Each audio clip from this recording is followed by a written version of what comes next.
Well, actually, I had two issues going on. I had a torn rotator cuff surgery in February of 2013, and also a herniated disc in my back. In high school, I had a tobogganing accident. It was my first time on a toboggan.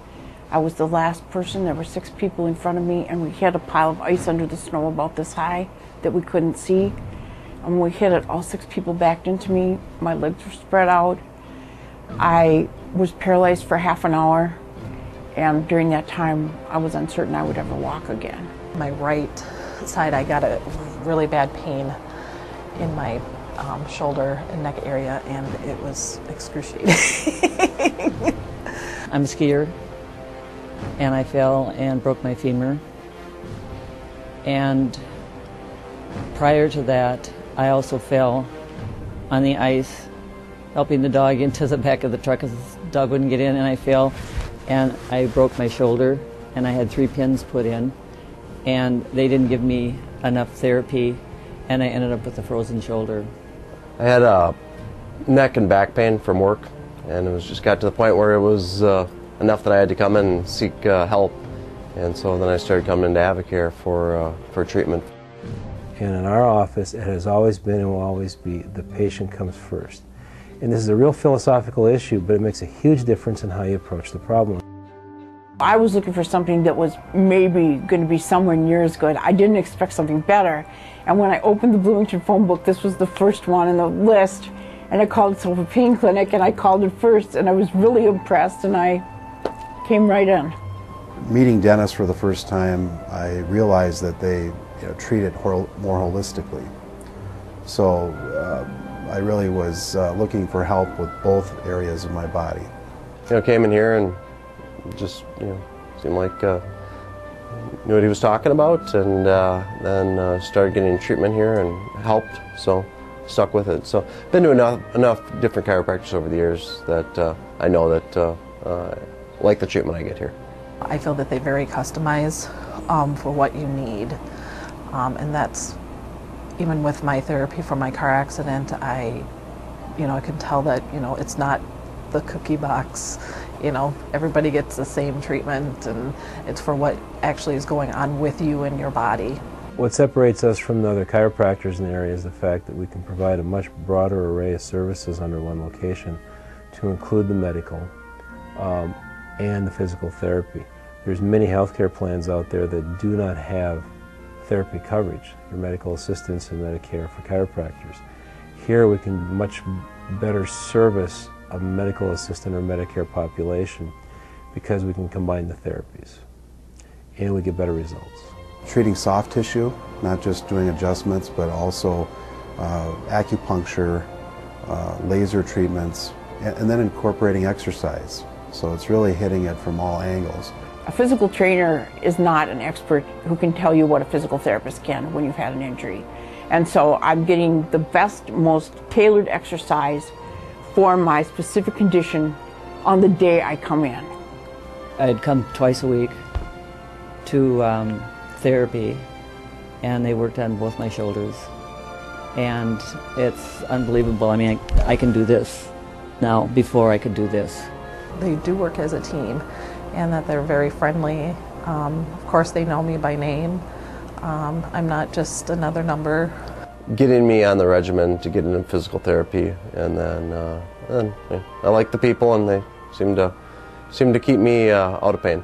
Why would you combine physical therapy with chiropractic? Because the two processes complement each other so well. So on the rehab side, we'll then look at the case through a chiropractic focus as well as a physical therapy focus, and then we'll sit down as a team and talk about that patient and those symptoms.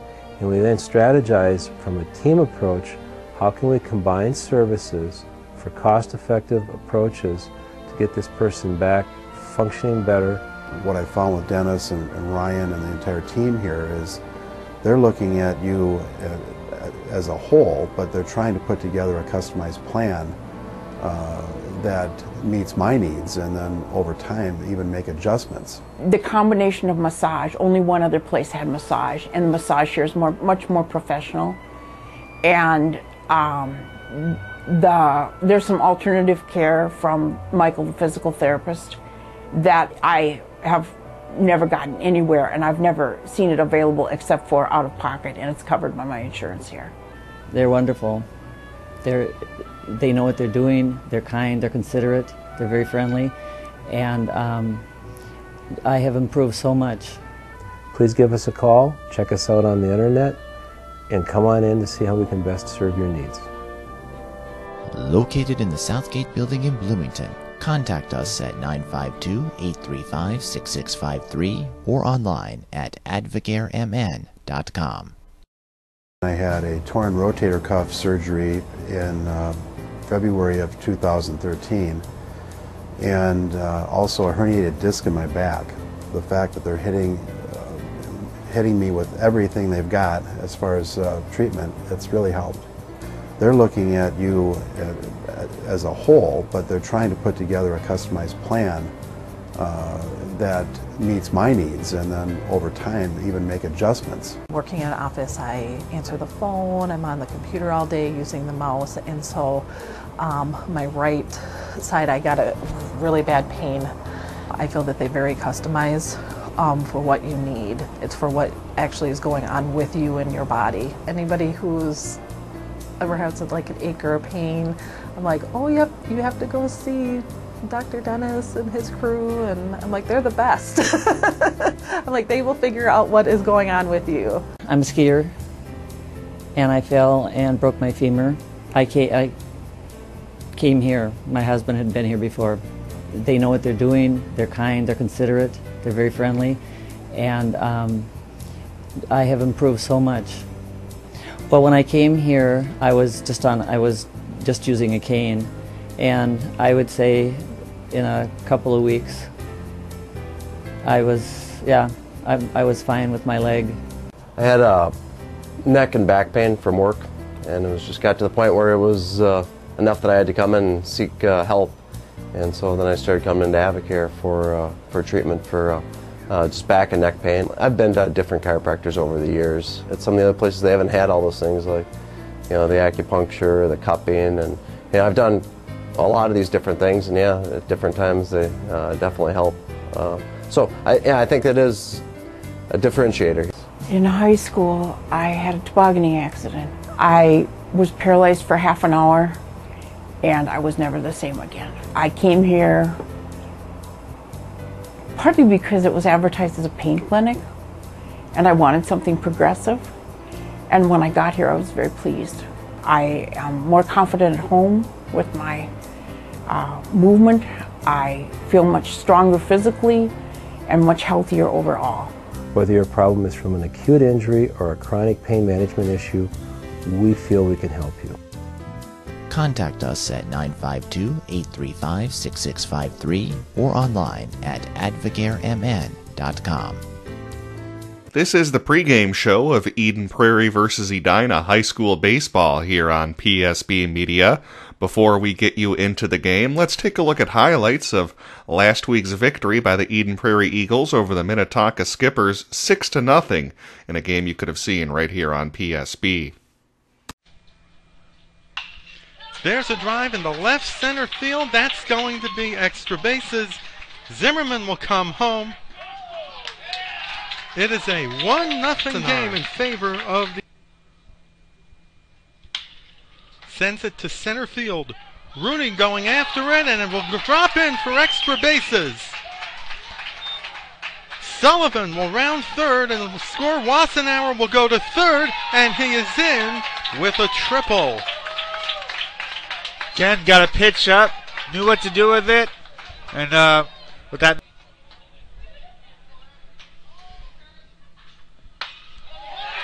He sends it deep left field. That's well hit, and that ball is gone. A 2-run homer for Aaron Kerber.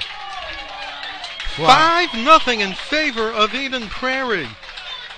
Did not miss that. He was well on that ball. As soon as he hit it, I thought that was gone. He crushed it and took off. Absolutely, Mike. Let's take another look at that swing here on replay. Missed the tag by just a hair, Howard. I meant the fan. Oh, yeah. There's a base hit to left field, and Zimmerman will come home for run number 6. Definitely taking advantage of the infielders playing in there. Those games and really those cutting bubbles. down the third. But Judy Baxter has really built a solid program over at Eden Prairie and girls lacrosse seniors. As Cody goes down on strikes, 4th strikeout. And we do have quite a number of fans here from Eden Prairie. As Rooney goes down on strikes. An inside-out guy. You were a Mike Redmond. Called third strike. Joe Schlepper Stadium in Shakopee. Wow. As there's a swing and a miss. 8 strikeouts for Binger. And those were highlights of Eden Prairie's 6-0 victory over Minnetonka last Wednesday. First pitch of Eden Prairie versus Edina is next.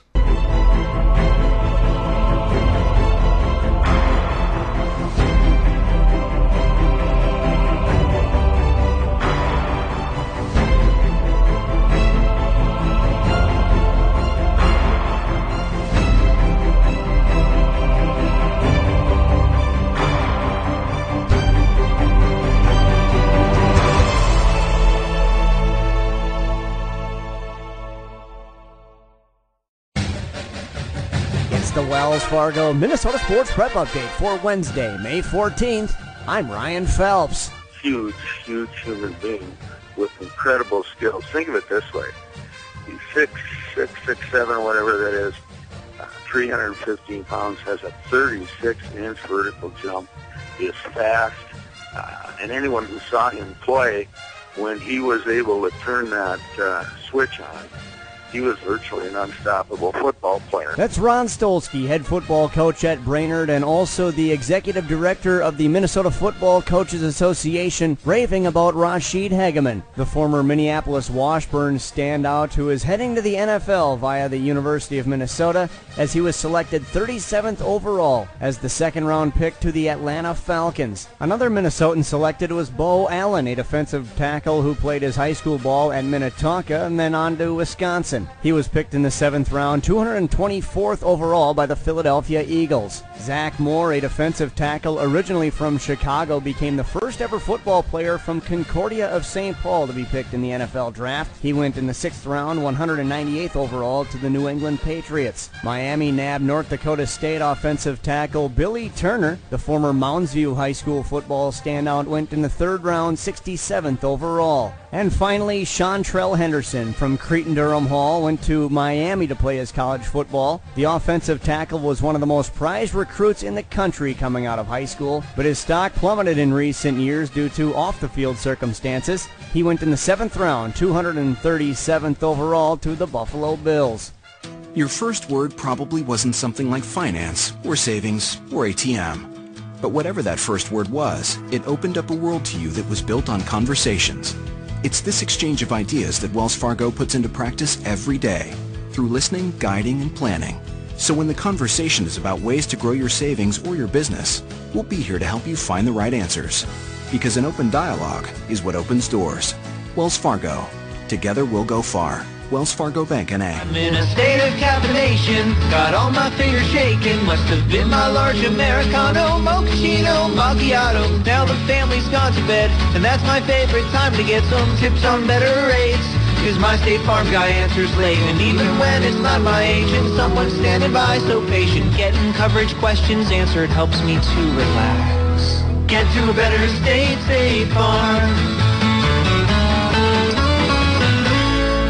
Visit Brandy Warmbier State Farm Insurance Office, located off Singletree and Flying Cloud Drive, online at brandywarmbier.com. You gotta love when coaches are open to change. Previously, the state badminton tournament, as sponsored by the Minnesota State High School League, was just an individual tournament. But the coaches of the schools that have girls' badminton teams recently decided to add team competition to the tournament that those schools sponsor. The top 16 teams played at various sites on Monday, and the quarterfinals, semis, and championship was yesterday at Burnsville High School. And the winner is St. Paul Central, they defeated Harding 4-3 in the finals. It was an all St. Paul semifinal as Johnson and Washington came up short 1 round earlier. The schedule for the individual competition remains the same. The first rounds will be played today at 4 o'clock at Burnsville, and play will conclude tomorrow morning at 10 a.m. at Eden Prairie High School. Badminton is one of the smallest sports amongst Minnesota high schools. There are just 18 teams competing. All of the Minneapolis and St. Paul public schools, plus Burnsville, Edina, Eden Prairie, and the Hmong Academy. And as we approach the latter stages of the regular season for the more traditional spring sports like baseball, softball, track and field, and golf, we'll continue the theme through the rest of the week of the lesser-known sports. The state adapted bowling tournament takes place this Friday, and the robotics competition is on Saturday. More on those tomorrow. And last night's wild 2-1 loss to Chicago marked the end of a great run for 4 Minnesotans. Nate Prosser of Elk River, Zach Parise, who played his prep hockey at Shattuck St. Mary's in Faribault, John Curry from Breck, and Keith Ballard of Baudette will hang up their skates for the season after the 4-2 series loss. In other news, the Minnesota State High School League's Representative Assembly met yesterday, and we've got some rule changes as they approved 8 amendments to league bylaws that pertain to a myriad of subjects. Perhaps the biggest is Bylaw 111 regarding transfer and residence. Students who transfer will now have a 15-day trial period to return to the student's original school after a transfer, provided the student has not competed at the varsity level in any sport during that time period. Students and their parents have the right to waive that trial period, and each athlete is allowed only 1 trial period opportunity per calendar year. This will allow the transferring student to test the waters a bit at the new school, and if things don't work out, they can return to their old school without suffering any penalties. And here's another rule change for football. During June and July, teams may run a maximum of 6 contact practices. Other rules call for a 3-day acclimation period before contact and a 2.5-hour limit on practice time. And one more of the 8 rule changes: member schools can no longer play non-member teams, such as Shattuck St. Mary's and boys and girls hockey. You can, however, play teams that are out of state, but only if the opponent's state association actually sponsors that activity and that the opponent abides by its state association's eligibility rules. I like saving money. I mean, it's not like I have a purse stuffed with coupons or... Okay, I do. The other day, I went into Wells Fargo to get help with a car loan. Good news. You qualify for our double discount promotion. Get double the interest rate discount we normally give on select new loans and lines of credit just for being a Wells Fargo checking package customer. And the best part, I didn't even need a coupon. Come to Wells Fargo to discuss how the double discount promotion can help with the interest rate on your new loan or line of credit. Wells Fargo. Together we'll go far. Subject to credit qualification. Wells Fargo Bank N.A. Equal housing lender. Playoffs are looming, and the impact of the regular season can take a toll on the body. At Performance Therapy Innovations, they can treat you or your Eagles for those nicks and ailments and help restore athletes physically and mentally for the most important time of the season. Performance Therapy Innovations will get you back to doing the things you love while minimizing your discomfort and maximizing your performance. Performance Therapy Innovations, helping Eagle athletes unleash their full potential. Located off Valley View Road in 169, online at pti-tc.com. Despite the very brief spring sports season we have here, Minnesota softball players are making a name for themselves at the next level, both locally and nationally. Of the 12 members on this year's MIAC Softball Playoffs All-Tournament team, 11 hail from the North Star State, including senior Christina Maston from Fergus Falls and sophomore Caroline Cavisto from Dassel Cokato. Both play for Bethel. Former Lake of the Woods standout Shelby Nosen, a junior at Gustavus, and senior Tisa Finney of St. Thomas played her high school ball at Forest Lake. But the most valuable player was her current teammate, Emily Gregory. She's a catcher for St. Thomas and comes from Prairie Lake. On the national level, look for Emma Highland in a few years. She's currently a junior pitcher at Roseville and plans to play at Iowa State. Justice Perry, a sophomore at Prairie Lake, will play at Auburn. Sydney Smith, a junior from Maple Grove, will head to LSU. And freshman Gabby Sprang of Rosemount will also head south to Tennessee. But there is one who will stay local. Benilde St. Margaret's junior Maddie Houlihan plans to play for the Gophers. Local softball savants say the recruiting pool has gotten deeper due to a surge in the number of club teams and year-round training facilities, and colleges around the country are taking notice. Now's the time to think green. Springtime lawns and savings. The Mulch Store is a great community resource for landscaping products and landscaping materials. Known for having the best compost in the Midwest, the Mulch Store can be found online at mulchstoremn.com. Browsing by mulch, soils, grass seed, rocks, edging, and more. Everything you need to make your neighbors green with envy. mulchstoremn.com. Store locations in Burnsville, Minnetrista, Rose Mountain, Shakopee. Revitalize your lawn this spring with EC Grow's Max Lawn Starter Fertilizer. Apply the fertilizer anytime, but get a head start this May. Use whenever you're seeding or sodding or brightening up your lawn. Max Lawn Fertilizer accelerates new growth, fosters fast, strong root building, and just one bag covers 5,000 square feet, helping make your lawn green by counteracting phosphate deficiency. Stop by your local Hardware Hank today and get the green lawn you've always wanted this spring. You've got a lot more going for you with Hank, Hardware Hank. It's time for our Hardware Hank Nuts and Bolts Athletes of the Week, which are selected every Tuesday based on your nominations to MinnesotaScores.net. Each week we pick 2 winners, one from the Metro and one from Greater Minnesota. The Outstate winner is Matt Swanson from Cambridge Isani Golf, and the Metro winner is Amanda Salentine from Chanhassen Softball. The Wells Fargo Minnesota Sports Prep Update can be heard right here every Monday through Friday, and for more coverage you can find us on the web at MinnesotaScores.net. That's Minnesota-Scores.net. I'm Ryan Phelps on Minnesota Sports Radio.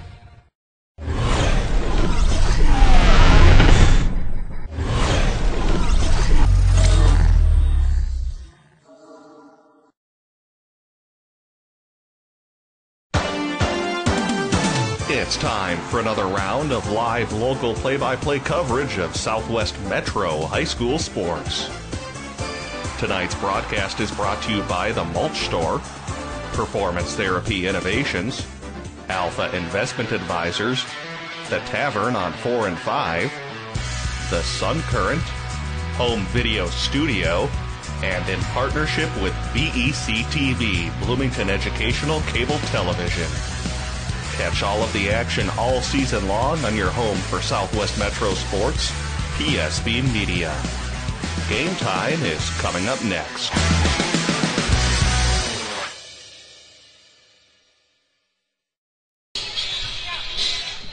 Good evening, baseball fans. Welcome to Perfect Storm Broadcasting's coverage of Lake Conference Baseball. Mike Beaton here, joined by Brett Johnson and Mike York. We have the Eden Prairie Eagles on Senior Day hosting the Edina Hornets. Edina having a rough season, coming in at 5-11. Eden Prairie at 11-5, and the Eagles coming off a tough loss yesterday to Burnsville, a one-hit shutout, 6-0. You're doing back-to-back days here, back-to-back games. How does Eden Prairie approach this Lake Conference foe?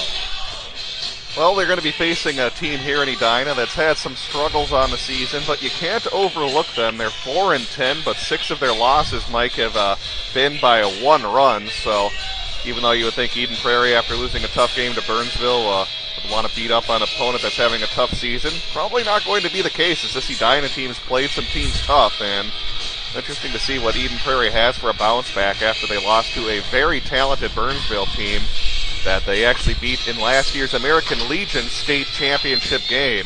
And I know that Burnsville team had plenty of talent returning this season, and that certainly showed by shutting out what once was the red-hot Eagles 6-0 yesterday. Eden Prairie came into that game on an 8-game winning streak, so to get back to their winning ways today, Mike.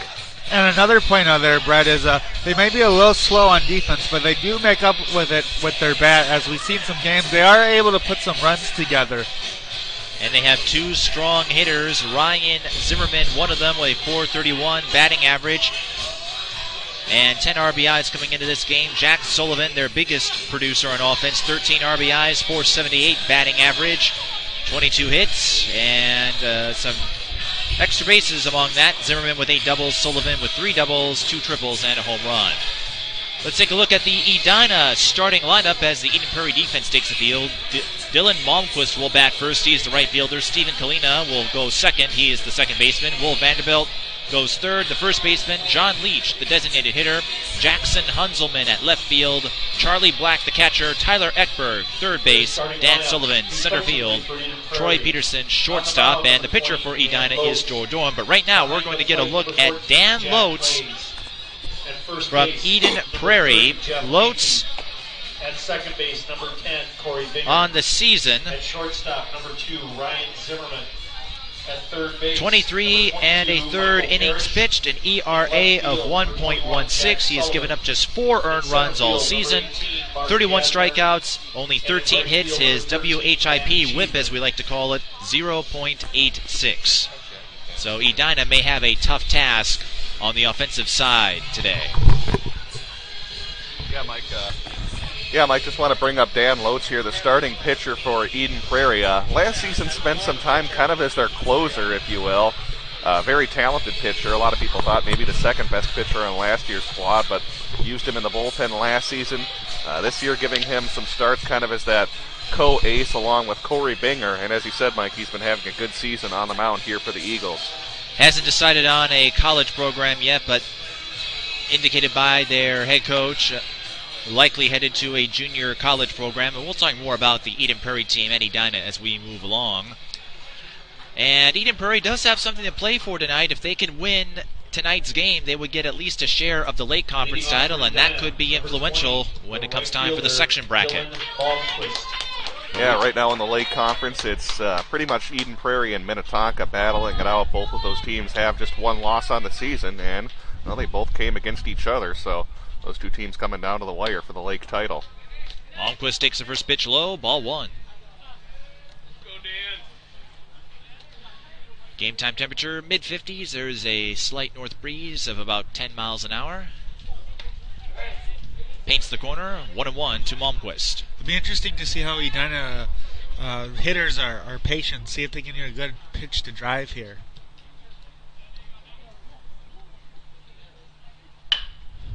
Chopper to the first baseman, and the throw is in time. Pitcher's fielding practice early here for Eden Prairie, and he got over there quickly, and they were able to snuff out the first runner of the game.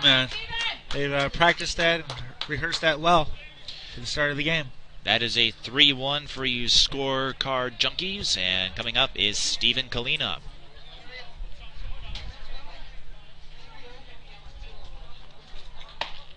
Kalina swings and takes a strike. Yeah, Stephen Kalina here, Mike. I believe going to be playing some Division I baseball next season. Might be the best pure athlete here on this Hornets squad. And he's going to have to be a big catalyst for this team today against a very tough EP team. Kalina fouls that to the backstop. No balls, 2 strikes. Throwing some heat against him early here. Let's see if he throws a changeup or something in the dirt here. He's got a 0-2 now. We need the speed gun on our graphics software system. 3 pitches, 3 strikes. Pretty good heat there, Mike. Just blowing 3 fastballs right by him to get that second out. And that last pitch went up in the zone a little bit, and he got Kalina to chase. Taking a look here at the replay, you can see that pitch is up in the zone, and he got Kalina to chase that for strike number 3. Here is Will Vanderbilt. Edina's first baseman. He takes strike 1, painting the corner there. Pretty economical here for Dan Lotes as well. This pitch number 8 coming up, and he's already got 2 outs in the inning. Low, 1-1. Nice low curveball there. Just a little low, but that's a perfect spot to miss.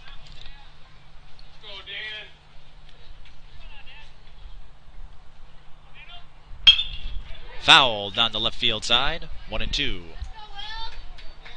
Hitters are today are going to have to have some quick bat speed there. He was a little late on it.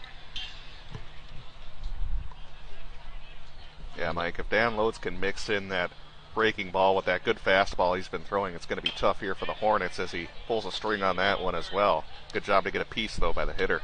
That keeps the count at 1-2.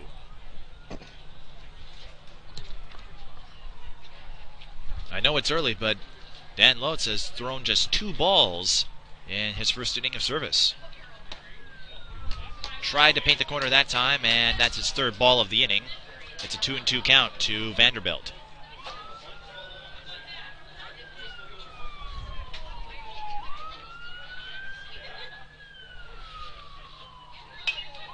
Foul to the backstop. He stay 2-2. Giving him an early battle here, showing some good patience. Well, doing a good job just to fight off those pitches. I'm still really impressed with the breaking ball Vanderbilt fought off a couple of pitches ago on that 1-2 count. A lot of hitters would strike out on that tough pitch with the way Lotes is throwing his fastball. That almost hit him, but Vanderbilt gets out of the way and a full count after he was down 1-2.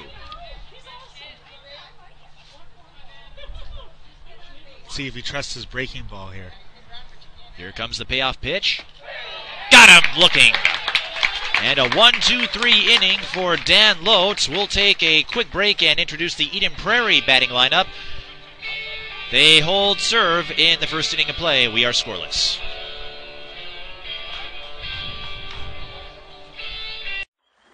Woohoo! This is the best dirt bath ever! Larry, what's with all that racket? I'm loving my new digs. This compost is amazing. Come on in, give it a try. What are you talking about? Oh yeah, you weren't kidding, Larry. This stuff is great. The Mulch Store has compost your garden, and yes, even the worms will love. Stop by any of the Mulch Store locations in Burnsville, Minnetrista, Rosemount, and Shakopee to pick up the best compost in the Midwest. Online at mulchstoremn.com. Also shop rocks, seed, soil, edging, and more. Now's the time to make your neighbors green with envy. Store locations in Burnsville, Minnetrista, Rosemount, and Shakopee. We move to the bottom of the first, so we'll get a look at Eden Prairie's batting order. Ryan Zimmerman will lead off. He is the shortstop. Corey Binger comes after him. He is the second baseman. Jack Clays, the catcher, will bat third. Jack Sullivan goes fourth. He's the left fielder. Jeff Athey, the first baseman. Josh Wazenard, the designated hitter. Michael Parrish, the third baseman. Matt Cheeseman at right field. And Mark Gassner rounds out the batting order at center field. Edina's pitcher for today is Joe Doran, as we mentioned earlier. Joe Doran made the start against Hopkins on Friday in a game we webcasted here on PSB, Mike. Pitched very well in that game. Mr. Mike York ran into some trouble, kind of ran into the gas in the sixth inning when he lost a 2-1 lead, but through 5 innings in that game, looked awfully good. He's going to go up against Zimmerman when he played Minnetonka, the game we played casted. He has got some power. He hit a couple of doubles there and a triple. So you definitely don't want his speed on there. Zimmerman showed bunt on that first pitch, backed off. That time he takes a traditional swing, and that is down the right field line and out of play. 1-1 the count to Ryan Zimmerman, as we mentioned in the open. .431 batting average. 10 RBIs, 8 doubles, and 1 home run this season.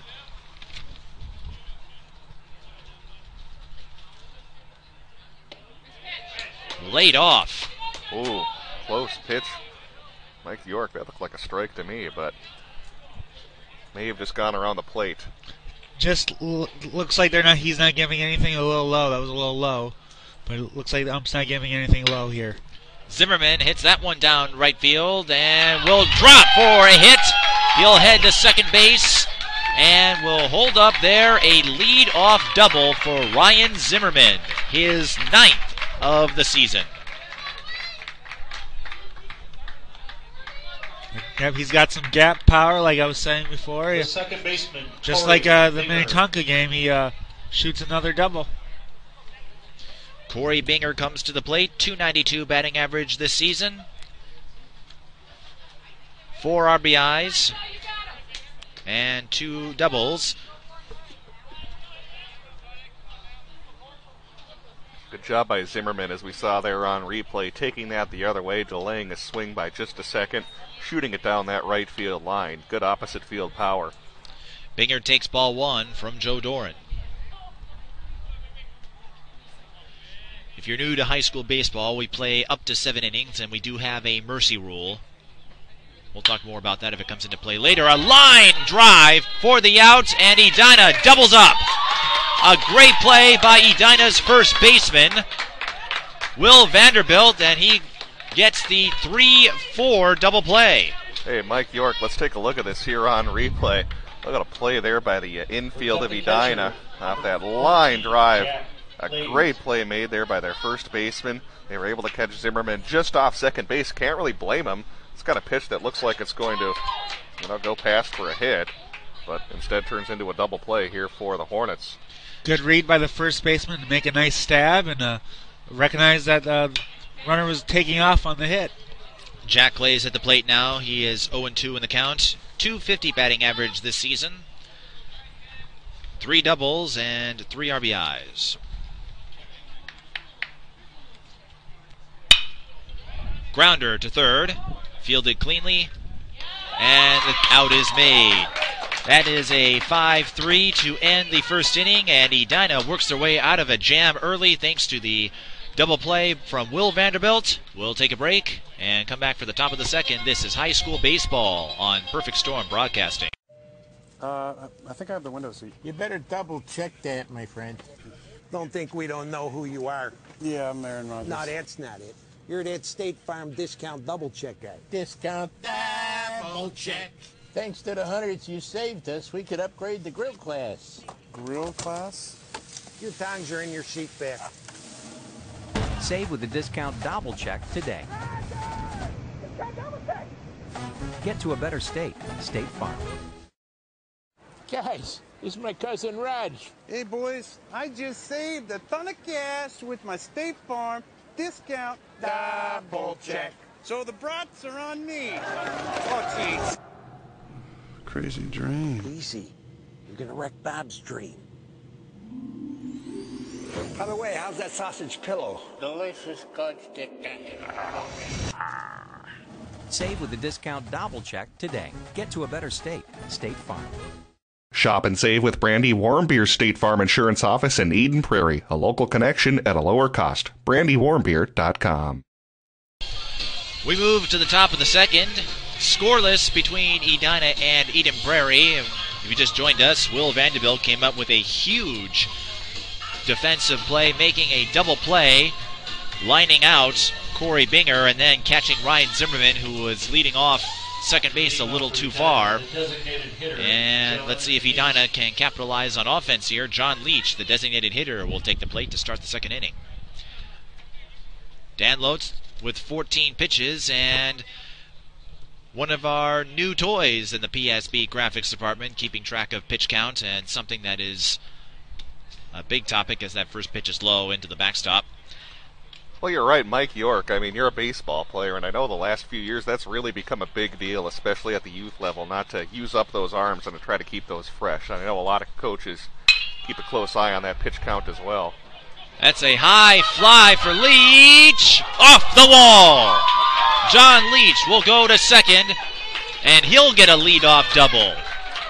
Picked a nice pot, showing some opposite field power there, making a nice, got some extension out there. A little late on it, but nice way to show the power the other way there. Almost had a home run there. That ends Dan Lotz's bid for a perfect game. And ups his pitch count, like you were saying, Brett.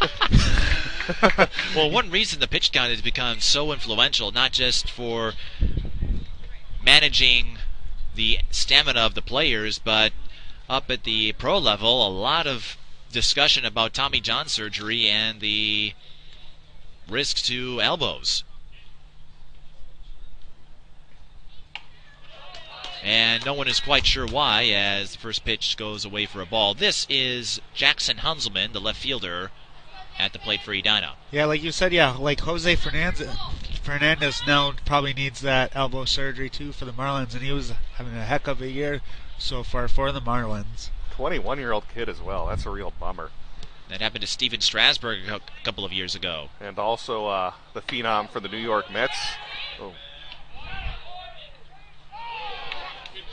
That was close, and John Leach got there just in time. Let's take a look, Mike. I think that throw was a little offline. We'll fast forward it a little bit here. Or a little short, I should say, because it looked like they were going to have him beat here looking at the replay. And I thought Leach was going to be caught leading off a little too much, and you're right, a throw wasn't on target, and Leach got a bailout there.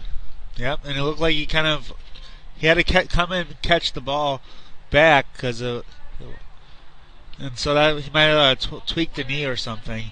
But he looks fine though. But yeah, that throw was a little up line, so he kind of had to come back, reach behind him to make the tag, and he was able to get his hands in there just in time. Second base is a dangerous place to be so far. Hunzelman with a 2-0 count.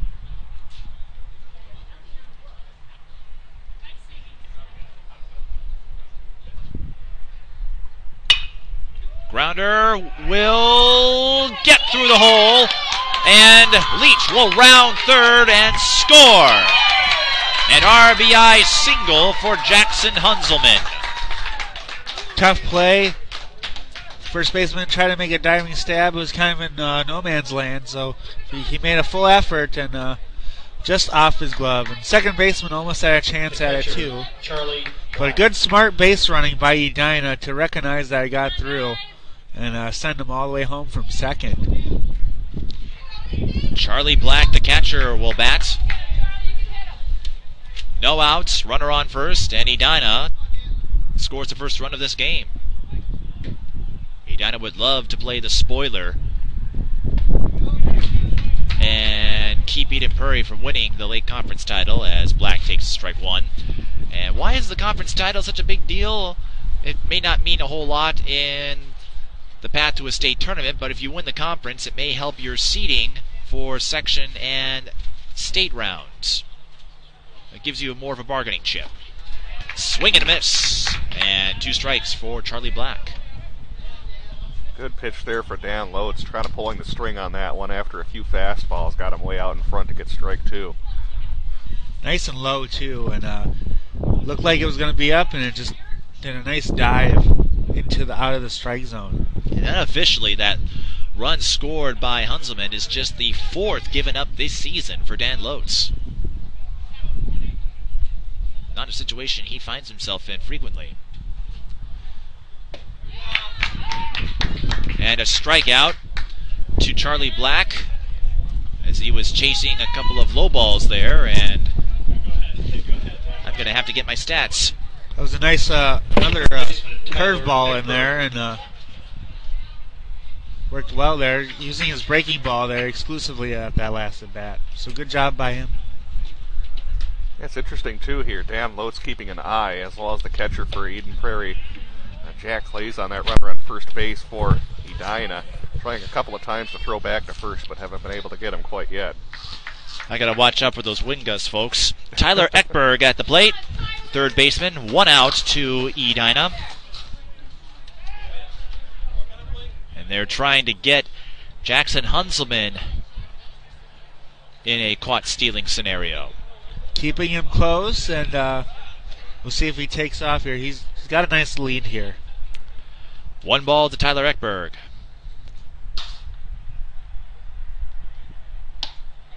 Down the middle for strike, 1-1.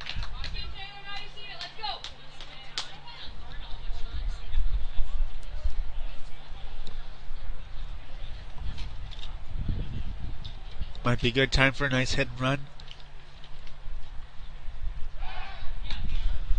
Loads will make sure Hunzelman thinks twice about that. Yeah, really keeping an eye there on Hunzelman, and Mike York trick is, though, don't want to lose your focus on the hitter. Even that time throwing right back to him again, as Hunzelman hadn't even gotten off the base yet to lead off. Just really keeping an eye on him and seeing if he's making any moves.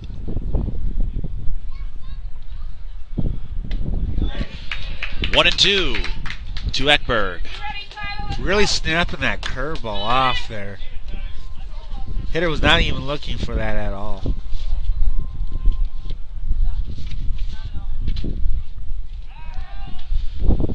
Once again, monitoring Hunzelman. Mike York, you ever get that treatment when you're on the bases? I used to when I was a lot faster. Now they don't even pay attention to me. I was going to say the problem is you've got to get on base first.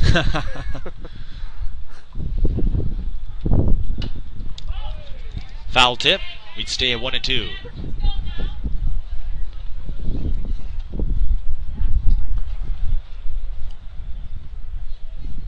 Connor, my days are of the infield single. Only way you get an infield single is on an error. That's right. I have to make a couple errors to get me up.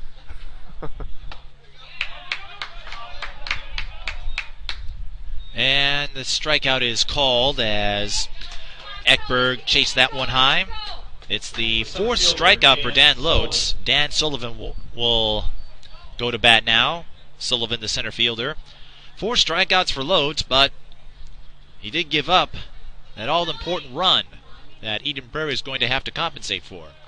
Again, getting a strikeout on that high fastball. We saw that last inning, and boy, it's awfully tempting when you get that fastball eye level. You think you can smack that one over the fence, but it's tough to lay off. And he throws another strike on the outside corner, and once again checks Hunzelman.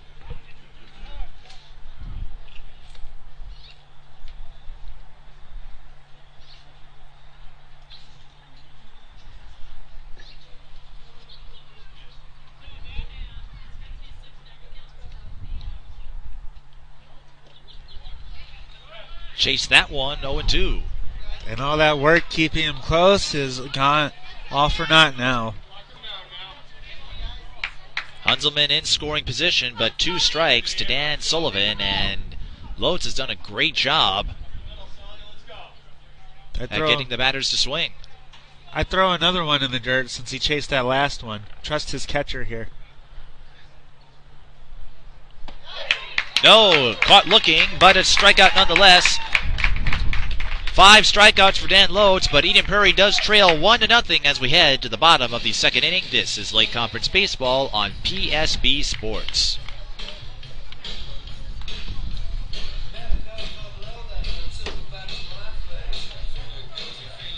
Stay current on what's going on in your local community. The Sun Current is a local community newspaper that serves several communities in the Southwest Metro, including Eden Prairie, Edina, and Bloomington. The Sun Current will keep you up to date with the latest comings and goings on your school board, city council, arts and entertainment, and community events. And make sure you check out their in-depth high school sports coverage featuring weekly articles on Eden Prairie, Edina, Jefferson, and Kennedy. From football and hockey to tennis and swimming, the Sun Current has your favorite team covered. Keep it local and visit the Sun Current website at current.mnsun.com. The playoffs are looming, and the impact of the regular season can take a toll on the body. At Performance Therapy Innovations, they can treat you or your Eagles for those nicks and ailments and help restore athletes physically and mentally for the most important time of the season. Performance Therapy Innovations will get you back to doing the things you love while minimizing your discomfort and maximizing your performance. Performance Therapy Innovations, helping Eagle athletes unleash their full potential. Located off Valley View Road in 169, online at pti-tc.com. We're back just in time to see Jack Sullivan take his first ball for the Eden Prairie Eagles, and entering this game, unofficially Jack Sullivan, one of the top hitters for Eden Prairie, 478 batting average. He flies that one to right field, and it's caught for the out. A little scary play by the right fielder there. The wind took it a little bit off his spot where he thought it was going to land, so he had to go back. Dylan Momquist making the catch. Jeff Athey goes to bat. Athey this season, 300 batting average. 3 doubles, an on-base percentage of .420. Hits the first pitch to right center field, and that will drop for an extra base hit. And Jeff Athey will get a 1-out double. Squared that one up nicely, right off the fence. A few times that balls were going to go out, and they clang out the fence, luckily for the defense. But nice weight distribution with the swing, and nice pull. That would be distribution. Now, you mentioned your prospects for getting an infield single, Mike. I wonder if you played in the adapted level, if those chances would be higher to get infield single. Maybe. At least that's indoors. You might need 1 air instead of 2. Yeah. Mike and I had the pleasure of calling an adapted softball game actually last year. Unless it hits a wheelchair, then I don't know. No wheelchairs to deal with here. Josh Wazenar at the plate. You use a lot of weight distribution, though, in adapted. I thought you said distribution or something. Distribution, there you go. Oh, man. I'm the technical guy, leave me alone. Wazenar, 226. And 1-1. Ooh, close pitch there. Good patience there by Wassenauer. Big chance here for Eden Prairie to try to get this game knotted up. A couple of early swings in the count so far in this inning. Trying to take advantage of the double, and Wassenauer takes a strike. 1-2. Pitchers are throwing a lot of breaking balls on non-traditional curveball counts.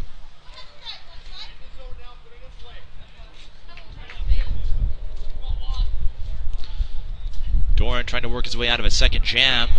That pitch is high, 2-2.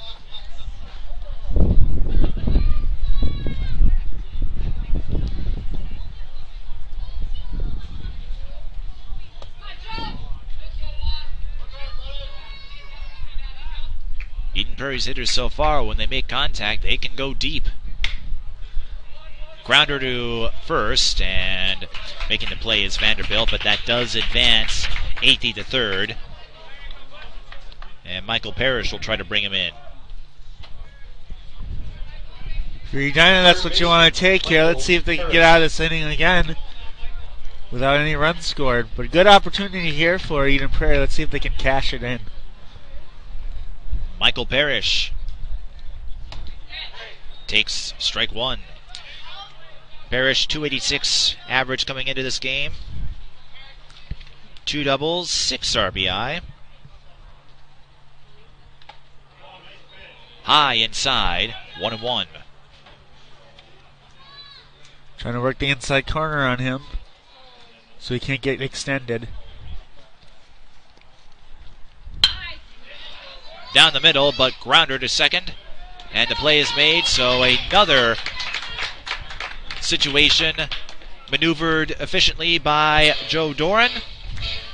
He remains perfect in the earned runs count, and Edina will take a 1-0 lead to the top of the third, which we'll have for you shortly. Hi, I'm Dr. Dennis Lenslink, Clinic Administrator and Care Coordinator for Advocare Clinics, and I want to welcome you to our facility. If you're looking at this right now, you're probably searching for a new location for care for a new or chronic injury. And I want to assure you that we have a lot of services in one location that are convenient for you, and we can combine more options for you than you'll find at most other pain management or big box medical clinics. I like the staff. They're friendly, they're supportive, they're encouraging, they're cautious, and they rearrange my exercise schedule based on what my symptoms are. I want to welcome you and invite you to stop by for a free consultation with me as a care coordinator to see how we could best serve you and what kind of results we think we can get for you. Contact us at 952-835-6653 or online at advocaremn.com. Top of the third is coming your way on PSB. Edina still holds a 1-0 lead, and Joe Doran has worked his way out of a couple of jams. He's given up 2 doubles to the Eden Prairie offense, but they have not produced runs. Meanwhile, Dan Lotz giving up a rare earned run in the second on an RBI single from Jackson Hunzelman. And we'll see what Troy Peterson does in his first plate appearance. Takes that pitch. Looked a little low from here, but it's called strike. I'd like to let you know if you've had any trouble with your internet connections tuning into the game. We just switched to our own internet, and it should have things stable out, so just letting you know. Do apologize for those difficulties, but things should be all good to go as we've switched things up a little bit. Unfortunately, I do not have any fixes available. We can fix the internet, you can't fix me. 1-1 to Peterson. He swings, and that hits the fence. 1-2 count. Believe me, everybody, I've been trying to fix mics for years. It's just not. I know. It's I just was going to say you put the ball on the tee for Mike York on that one. Spay and neuter your pets, people. That'd be one way to get an infield single, wouldn't it? Would we put the ball on the tee for you? Yeah. There you go. Maybe. It's not guaranteed. Maybe if you knocked the tee into the field and sent the ball with it. It's interesting you guys are bringing that up. You're never too old to use that tee. I know a lot of high school pros and college players still use the tee every once in a while to make sure they get their swing still going. So can joke about it, but I know a lot of pros still do that every once in a while. 2-2 to Peterson. And another strikeout. That's K number 6 for Dan Lotz. Take a look at this, Mike. Blowing the fastball past him way, way late on that swing. Let's see if we can get another look at that. That is absolute gas there from Dan Lotz. Take a look at this. It is. Nice high leg kick. Boom, gone.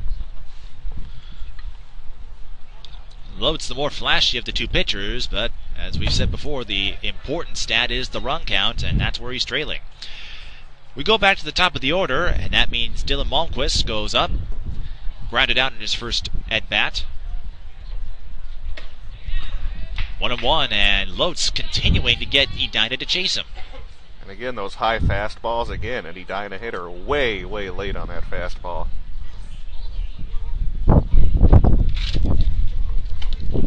That one went left, and 1-2. Went outside, I should say. It actually goes to the right. I say left because that's my vantage point, but that was outside probably the comfort zone. And a called third strike. Oh my goodness, call him Super America because he's got a lot of gas. Dan Lotz wheeling and dealing here in this inning. 7 strikeouts. Just filthy on his pitches. Take a look at this one. Painting the black with that fastball on the inside corner to get the called third strike. Man. He did lead the team in strikeouts entering this game. Certainly see why. Oof, just missed. And ball 1 to Stephen Kalina. Kalina was one of his strikeout victims in his first at-bat.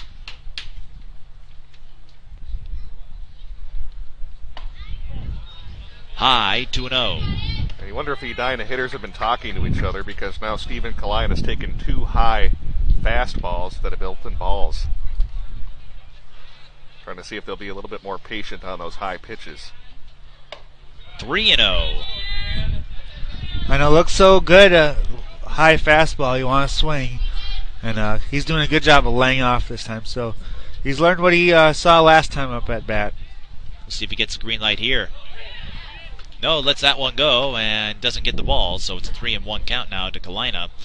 And one chapter that you always monitor in baseball is when you go the second or third time around facing the same pitcher. You start to pick up on tendencies. And there's the first walk issue of the game, and Stephen Kalina wisely lays off and gets his way on base. Good patience shown there by Stephen Kalina again. Will Vanderbilt. We'll have to see now if Will Vanderbilt shows that same patience on taking those high fastballs and reaching into the cookie jar. It's so tempting every once in a while, but gotta lay off when it's up too high. Otherwise you'll end up with crumbs. Hit on the first pitch and bobbled by the second baseman, but the shortstop, but he cleans up in time. So Zimmerman makes the play and no damage done to Dan Lotz. We head to the bottom of the third with Edina leading 1-0. This is high school baseball on PSB Sports. Now's the time to think green. Springtime lawns and savings. The Mulch Store is a great community resource for landscaping products and landscaping materials. Known for having the best compost in the Midwest, the Mulch Store can be found online at mulchstoremn.com. Browsing by mulch, soils, grass seed, rocks, edging, and more. Everything you need to make your neighbors green with envy. mulchstoremn.com. Store locations in Burnsville, Minnetrista, Rosemount, and Shakopee. The Sun Current is proud to be your community news leader for over 50 years. Each week you can read their in-depth coverage on local government, school district news, high school sports matchups, community events, and newsmakers. The Sun Current's website is now mobile user-friendly and provides breaking local news coverage daily. Check it out at current.mnsun.com. Matt Cheeseman, Mark Gasner, and Ryan Zimmerman are due up in the third for the Eagles. They trail 1-0 in the bottom of the third in an early pitcher's duel. I like how the crowd gets into that song. Yeah. Sweet Caroline. For the Eagles, the right fielder, Matt Cheeseman. Mike Peden, Mike York, and I won't bust your ear sets and start singing that either. Yeah, no Unless singing you can for sing, me. Mike York. No, I can't sing. Can you, Mike Peden? He sung in the car once. And Joe Dorn is singing the strike zone right now. 2 strikes to Matt Cheeseman. Cheeseman, a .333 average. And he sends that one foul. Hits the light post there, and a good shot, good aim. I'm not sure you would want to be serenaded by my vocal abilities. I'm not even sure I could sustain it. I'd be more likely to bust out in a encore of that Washburn North buzzer beater that got me on USA Today. Here's a grounder to third, and bobbled by the third baseman. I believe they'll call that an error. In any case, Michael Parrish, or I should say Tyler Ekberg, couldn't handle it, and Cheeseman reaches first. And they do rule it an error on Edina. Let's take a look at this here on replay to see if he had any trouble with it, if it took a bad hop or something. Couple of hops to the third baseman, and just had some trouble gathering that up into his glove. It was in good position, but just couldn't get it. I don't think he looked at the ball into his glove quite well. I think he was worried about the runner getting it and trying to throw.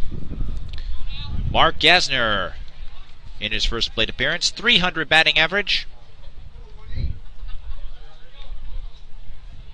12 hits this season. Low and 2 balls, no strikes.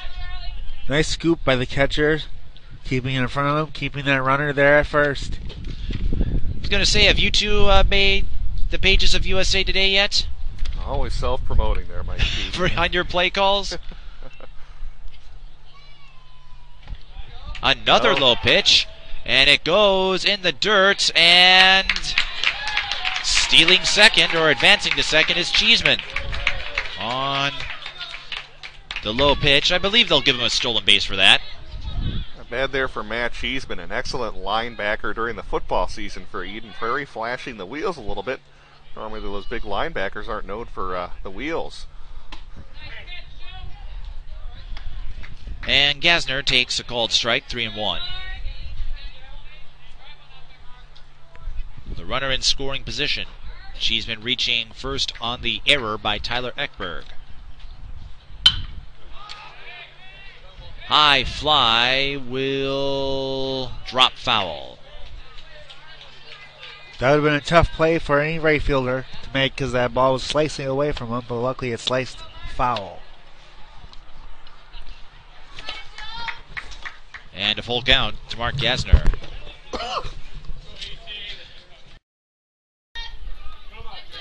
Zimmerman got a leadoff double in the first inning and then was caught on a line drive at the next batter. Takes a called first strike. Runners at the corners, and Eden Prairie's best scoring chance in the game thus far. Edina will gladly take the double play here to get 2 outs and trade in that run, though.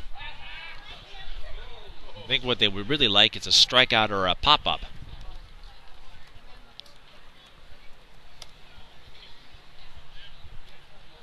They can induce one of those 2 plays, that would be a huge help. 1-1 the count.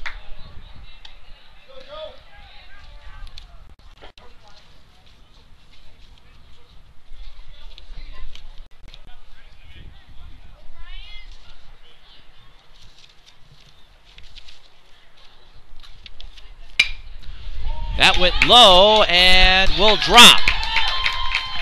An RBI single for Zimmerman. And out at third is Gasner. Zimmerman advances to second, so they do get 1 out, but they also give up the run.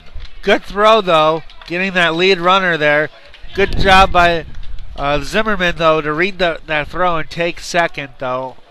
But good throw by Edina to cut down that runner at third. I thought he overthrew the cutoff man, but luckily it was right on target, and he got the tag. So good job by Edina to get at least 1 out there. They do get the out, but Eden Prairie evens up the game. Runner at second, and grounding that one foul is Corey Binger. Binger lined out to first base in the first inning, and that got Zimmerman caught at second and ended that scoring chance. And here he is in the the exact same situation.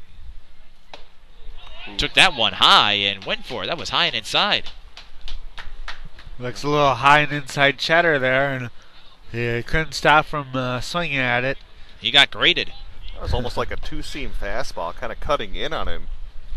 Good pitch there from the right-hander to the right-handed hitter. Binger will be playing Division I baseball at Nebraska in Omaha. Foul down the right field side and out of play.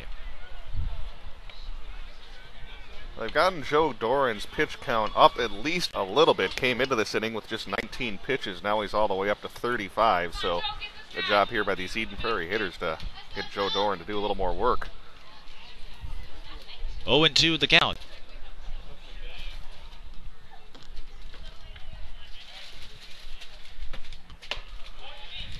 Lays off that time, 1-2. Curveball that is just high, couldn't break it down. He's got a nice little 12-6 curveball there, just didn't get down. So you don't want to hang that one, and it'll be in the seats. That goes foul, not a play. We stay 1-2.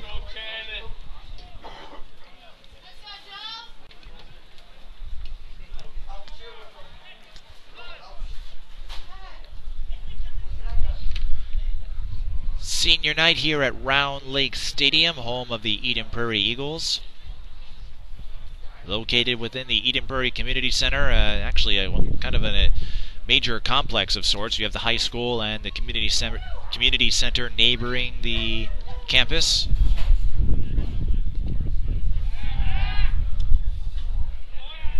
As Doran checks up on Zimmerman at second. Edina trying to give Eden Prairie a little taste of their own medicine. Remember, Eden Prairie almost had the daylight play working for them back in the first inning.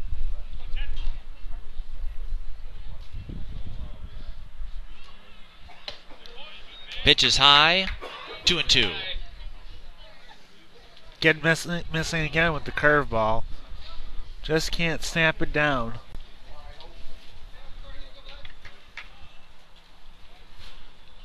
Are we checking up on my systems again? You got it. Full count, another high pitch, and Binger had to duck that time to avoid getting hit. And you do not want to get hit either with a pitch or a line drive. You feel it for a while. Unless he got a big shin pad on or something.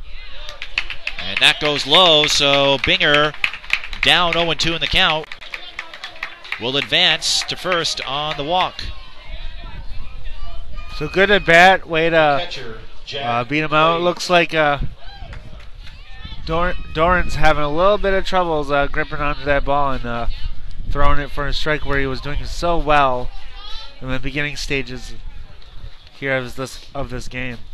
Runners on first and second for Jack Clays. Swings, that pitch is going to head foul. I should say that ball is heading foul. So we'll reset. Clays, one of 3 players on the varsity baseball team that were members of the hockey team that finished 4th in this year's Class 2A state tournament. Eden Prairie, a regular fixture in that sport.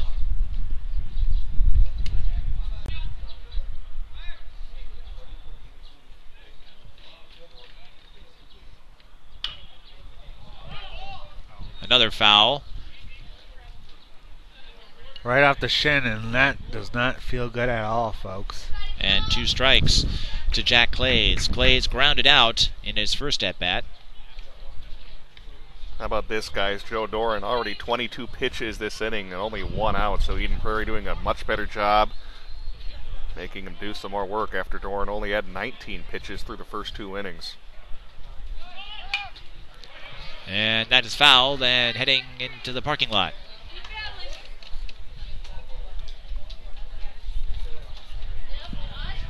I hope you didn't park your car back there, Brett. You'd have to hit a pretty good blast on the left field line for Mike and I. Yeah. My car's already messed up anyway, so if they hit it, it'll just add another, dent to it. It'll match all the other ones. Just say, oh darn, insurance company, sorry about that. Yeah, well, I only have liability, so there's nothing they can do about it. Wonders of being somewhat poor.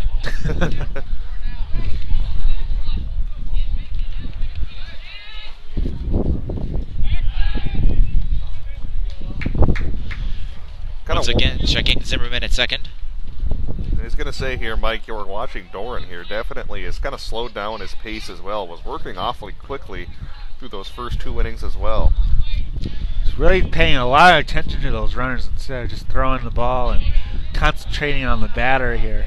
He needs to take a big breath and just bear down here because he can still get out of this with only 1 run scored. Clays takes a ball on the low pitch. And it's worth noting that Binger had 2 strikes and then worked his way to a walk. What he could really use right here, Joe Doran, is a nice 6-4-3 double play. Well, you're thinking if you're an Edina fan. Of course, if you're an Eden Prairie fan, you'd take a gapper to left center field. And Eden Prairie has shown some power, hitting the wall on their doubles.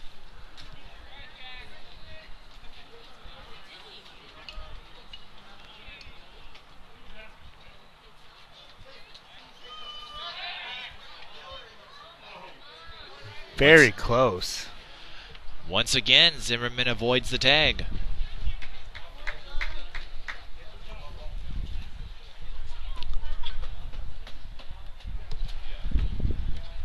And runners on base really impeding the concentration, as you noted, Mike, on Joe Doran.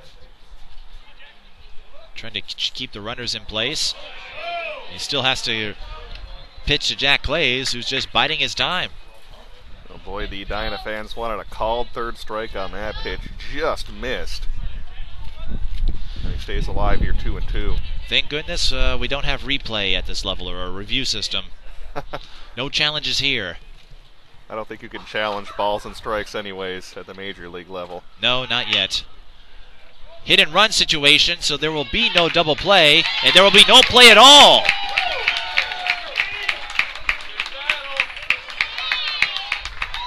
Again, not looking at the ball in his glove, was hit very softly, so I think he was really worried about those runners there and just could not make the look at the ball in the glove. Very costly error here to Edina. That will be an error on Troy Peterson. It's the second on the Hornets.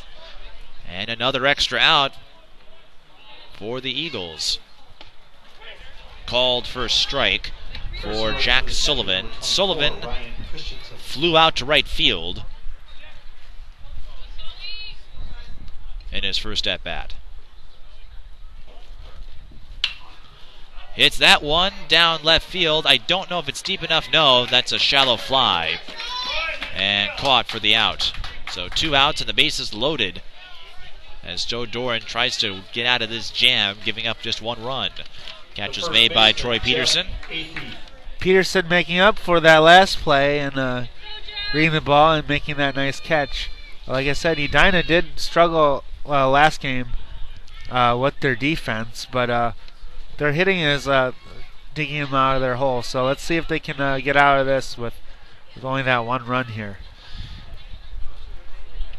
Jeff Athey had a double in his first at bat. Big out recorded there for Joe Doran to induce that pop-up.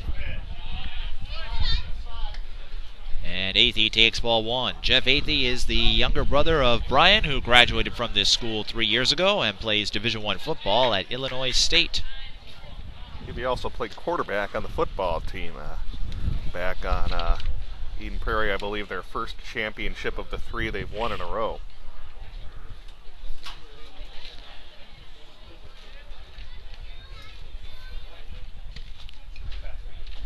Eagles are a regular fixture in a lot of sports. Hockey, football. I know the lacrosse teams have been strong competitors. Even the girls' basketball team, which was kind of middling during the middle of the season, Mike P. Pulled off. Yeah. They pulled, not to jump on you, they pulled off that big upset over Hopkins. That shocked everybody. I'm going to bring up, they were really struggling down the stretch, but yeah, all of a sudden went on a run in the section tournament and almost went all the way to the state championship. Got to the semifinal round before losing to the eventual champion, Eastview Lightning. 2-1 to Jeff Athey. 32 pitches already this inning here for Joe Doran. How many did he have in the first two? 19. It's been a long, long inning here for these Edina Hornets out there in the field.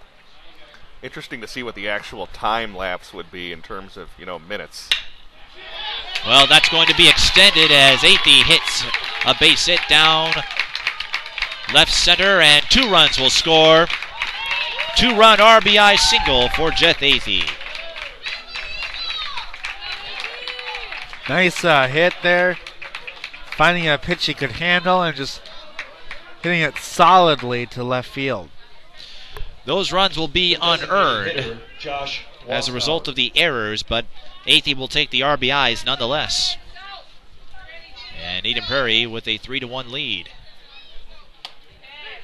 Strike 1 to Josh Wazenar. Wazenar grounded out to first in his first at bat. This is the 8th batter this inning for the Eagles. 1-1. Still no throwing down there in that Edina bullpen. Again, I'm saying more because of the amount of work Doran's had to do this inning, not necessarily because he's pitched poorly. As you brought up, Mike, those runs probably not going to be earned due to some shoddy fielding from the Hornets earlier this inning. That hit by Athey, by the way, gave him RBIs number 7 and 8 on the season. Oh! That hit him in the helmet. Oh. Luckily, it was a curveball that just did not curve and hit him in the helmet. So, no intention by it, just could not control that curveball. It is a little chilly out there, but that's why they have the protective gear. You can see him try to duck out of the way there on replay. As you said, luckily that wasn't a 90-mile-an-hour fastball, but the coaching staff's still going to take a look at him over there and make sure he's all right. Yep, it was a curveball, so you're actually taught to just stay in there to make sure, because it's going to curve and instead of just jumping out. So that's why he really didn't totally react to it, because it was a curveball that just did not curve in. So Michael Parrish comes up. He is the 9th batter in this inning for the Eagles, and bases are loaded again. Strike 1. And we've seen this in the last few at-bats, or the last few players that Doran has faced. He gets the first strike, and after that he just loses control. Can't locate it properly.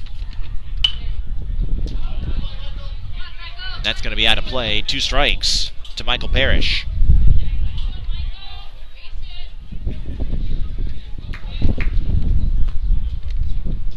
Interesting to see what Joe Doran does here to see if he goes with a waste pitch to get that 3rd strike. He does. So Eden Prairie strands 3, but they score 3. And Doran gives up 1 earned run, 2 likely unearned. In any case, Eden Prairie takes the lead 3-1 as we head to the top of the 4th. This is high school baseball on PSB Sports. Hi, I'm Dr. Dennis Lenslink, Clinic Administrator and Care Coordinator for Advocare Clinics, and I want to welcome you to our facility. If you're looking at this right now, you're probably searching for a new location for care for a new or chronic injury. And I want to assure you that we have a lot of services in one location that are convenient for you, and we can combine more options for you than you'll find at most other pain management or big box medical clinics. I like the staff. They're friendly, they're supportive, they're encouraging, they're cautious, and they rearrange my exercise schedule based on what my symptoms are. I want to welcome you and invite you to stop by for a free consultation with me as a care coordinator to see how we could best serve you and what kind of results we think we can get for you. Contact us at 952-835-6653 or online at advocaremn.com. Edina has some work to do after a couple of errors lead to Designated hitter a pair of Eden Prairie runs, and Edina now trailing 3-1. And not the situation they want to be in with Dan Lotes, who has been nearly phenomenal in his first 3 innings. Definitely give him some room to breathe here. Let's see him work here. 7 strikeouts in 3 innings for Lotes, and he'll get strike 1 on John Leach. Leach got a double and then scored on the hit from Jackson Hunzelman. That was a nasty first pitch. I'm not sure what type of pitch that was, but that's definitely had some sink to it. You got Leach to chase. Ooh, strike 2. 2 breaking balls right now. Let's see if he brings the heat now. That is a curveball that curved right back into that strike zone. Very tough pitch to hit. Wow. 3 pitches, 3 strikes. K number 8. Good morning, good afternoon, good night, with a couple of nasty breaking balls there for Dan Lotes to get the first strike. Looks like McDonald's got a new burger, the McNasty. Let's take a look at that McNasty here on replay. Right on that inside corner. Spend all night thinking of that one, Mike? No. That sums up how they taste, though. I go there and I feel sick after eating one of those things. Well, you're an Arby's man, so you like your beef and cheddar. I'm actually a Five Guys when it comes to that. That is good stuff. Unfortunately, I can say McDonald's is not sponsoring this inning. I suppose Five Guys and Arby's aren't either. We got to work on that. Yeah. Jackson Hunzelman, no balls, 2 strikes. As we mentioned, Hunzelman getting an RBI single.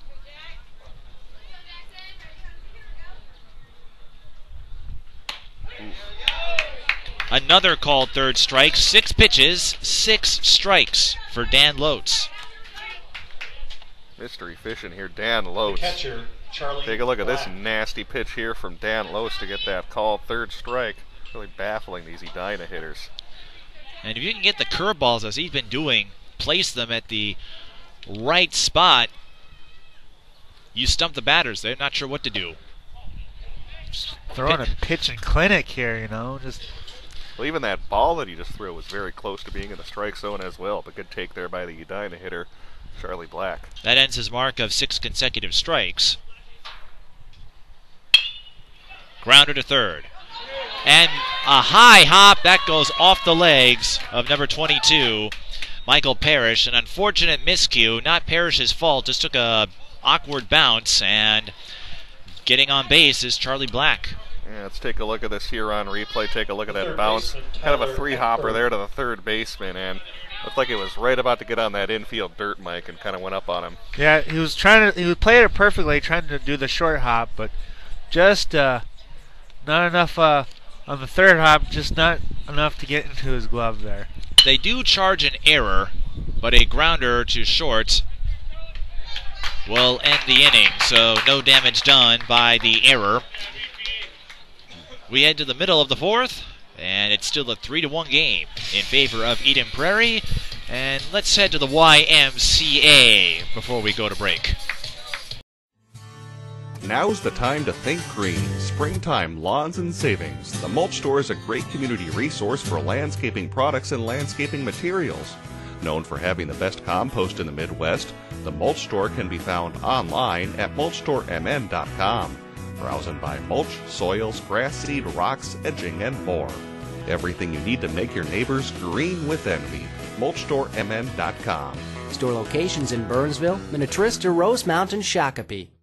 Cheeseman, Gasner, and Zimmerman are due up here for the Eagles as Cheeseman hits a 1-hopper to the shortstop, and the play is made for the out.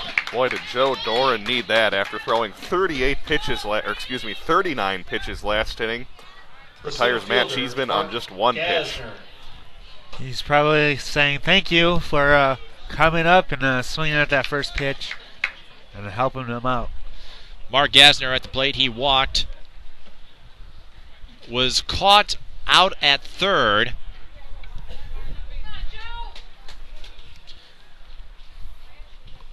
On Zimmerman's RBI single in the last inning.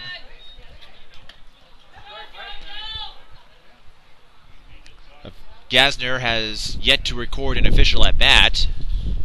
getting a walk in his last plate appearance. Well, that will change now as he grounds to third. And 2 away. Way to scoop it up, bring it to his chest, take a couple. Had time to take a couple crow hops there and send it over to first. So good job by the third baseman. Back to the top of the order, Ryan Zimmerman. He has reached base in his first 2 at-bats. Guys, I gotta say, isn't baseball a funny game? How it took Joe Doran 35 pitches to record 2 outs last inning, and he's gonna get 3 outs on 5 pitches now. Zimmerman flies out to center field. That ends his perfect streak for the day. So 5 pitches, and the 4th inning is over. We head to the top of the 5th. Jeepers, it's the creeper!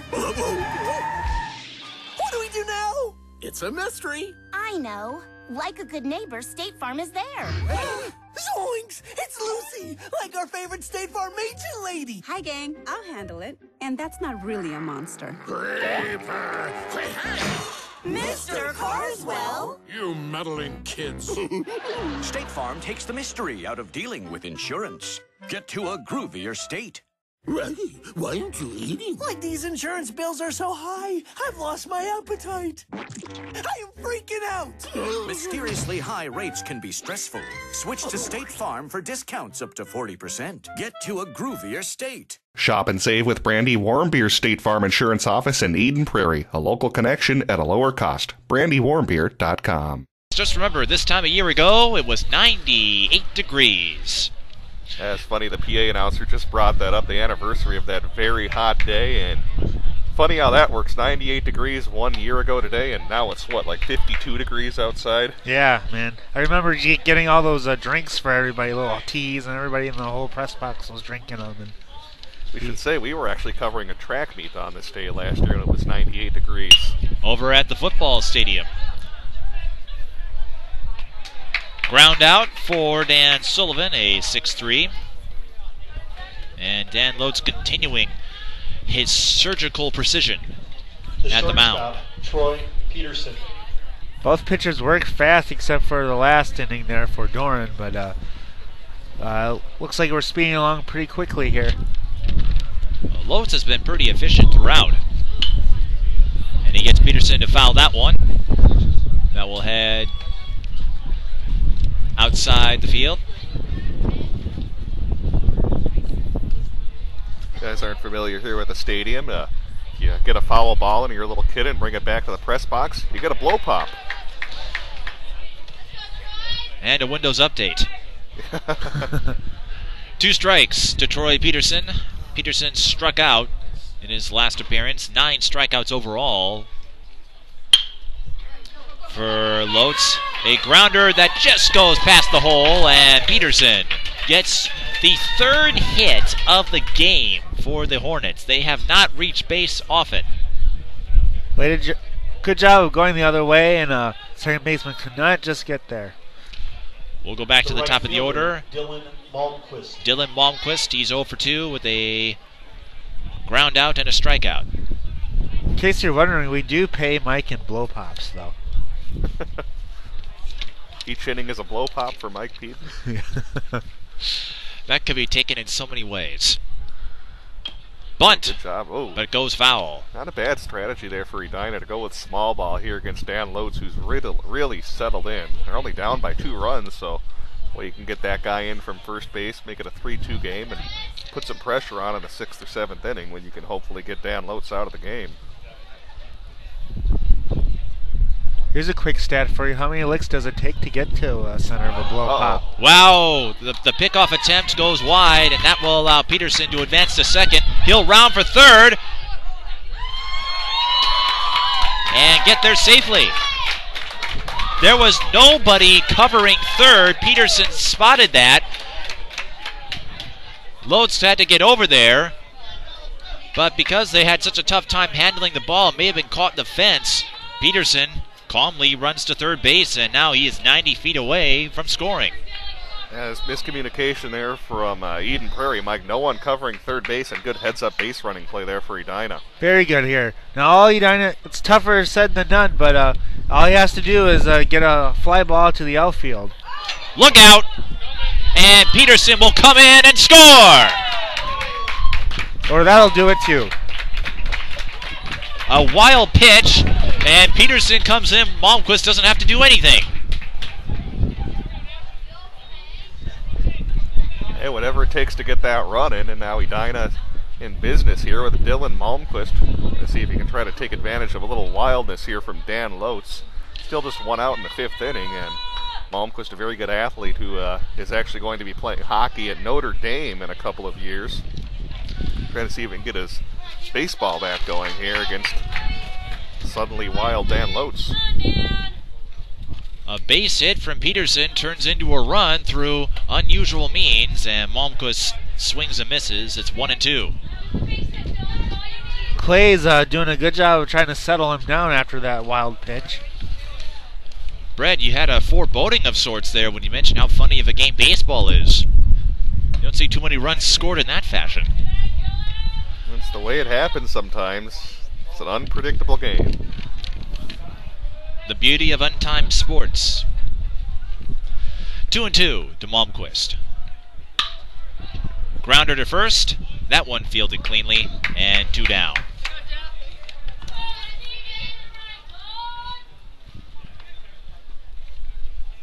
Edina doing a good job though, still with their bats and manufacturing runs, and they're only down by a hit here. Like, they're doing a good job of putting the bat on the balls here from against Lotz though. Good pitch there by Lotz as well, as we can see there on replay to induce that ground ball. As that pitch kind of sunk to get Dylan Malmquist to get a grounder at first base. Kalina at the plate, 0 for 1 with a walk. They did charge Lotz with the error on the pickoff attempt. Inside, outside the zone. That sounds like an oxymoron, doesn't it? Inside pitch, but outside the zone. I'm turning inside out here, folks. Maybe it's the weather. That's high, but nobody on base, so no damage other than a ball. 2-1. And Lotz struggling to find the zone as of late. 68 pitches in the game so far for Dan Lotz. No action in that Eden Prairie bullpen. Just maybe having a little bouts here with some wildness. That time coaxes the high swing. And again, we've seen that a lot today, especially early in the innings for Edina, going after that high fastball. Always helps when you can get the batters to go after balls outside the zone. Especially a very accomplished batter in Kalina. Call third strike. That is number 10 for Dan Lotz. He gives up 1, but Eden Prairie still leads 3-2 as we head to the bottom of the 5th inning. And we will charge our way to a commercial break. The playoffs are looming, and the impact of the regular season can take a toll on the body. At Performance Therapy Innovations, they can treat you or your Eagles for those nicks and ailments and help restore athletes physically and mentally for the most important time of the season. Performance Therapy Innovations will get you back to doing the things you love while minimizing your discomfort and maximizing your performance. Performance Therapy Innovations, helping Eagle athletes unleash their full potential. Located off Valley View Road in 169, online at pti-tc.com. Woohoo! This is the best dirt bath ever! Larry, what's with all that racket? I'm loving my new digs. This compost is amazing. Come on in, give it a try. What are you talking about? Oh yeah, you weren't kidding, Larry. This stuff is great. The mulch store has compost your garden, and yes, even the worms will love.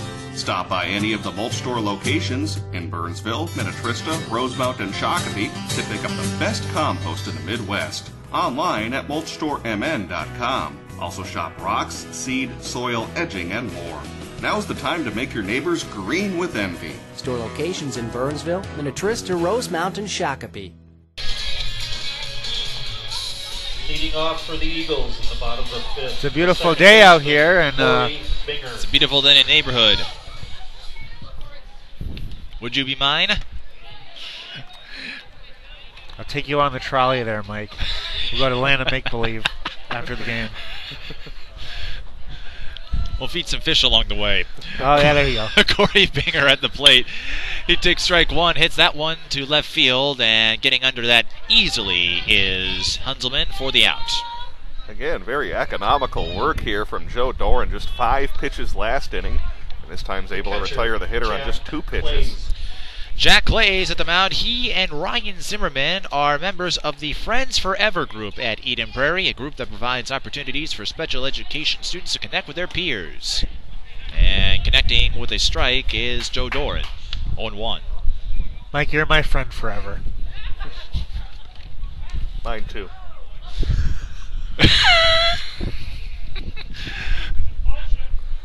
I was just going to say, though, that's actually, in all seriousness, that's a very cool program. I coach some adapted sports in the, that's a co-op between Bloomington and Eden Prairie, and I know we have some athletes that are involved in that program as well. Shallow fly, well, that goes out a little bit, carries to center, and another fine play. This time Dan Sullivan makes the out, and the economic work of Joe Doran as of late continues. All right, working so quickly, having trouble keeping up here on my scoreboard. Just, 4 pitches so far in the inning to get those 2 outs. That is a pretty cool program, as you mentioned, Brett. Yeah, we had something like that in my elementary school, where we would go with the St. Thomas Tommy's kids and have some fun there with the college kids. Jack Sullivan takes the first strike. 1-1. If you ran a bar graph for Joe Doran's pitch count by inning, or any kind of chart or graph, it would go all over the place. 8, 11, 39, 5, and I believe he's up to 7 right now. It's 1 and 2. So you'd have a bunch of short bars, then one really long one from back in that 3rd inning. If you were to do that. 2 and 2 to Jack Sullivan. Even with that long inning, though, he's still made a very close game here. Well, I think, too, even looking back at Joe Doran, besides that 3rd inning, I don't believe he's thrown more than 10 pitches in anything since that, or besides that 3rd inning, I should say. Foul tip, 2 and 2. Although this will be pitch number 10 for him, so to keep that streak alive, he'd have to retire the hitter here on this pitch. Jack Sullivan 0 for 2, 2 flyouts.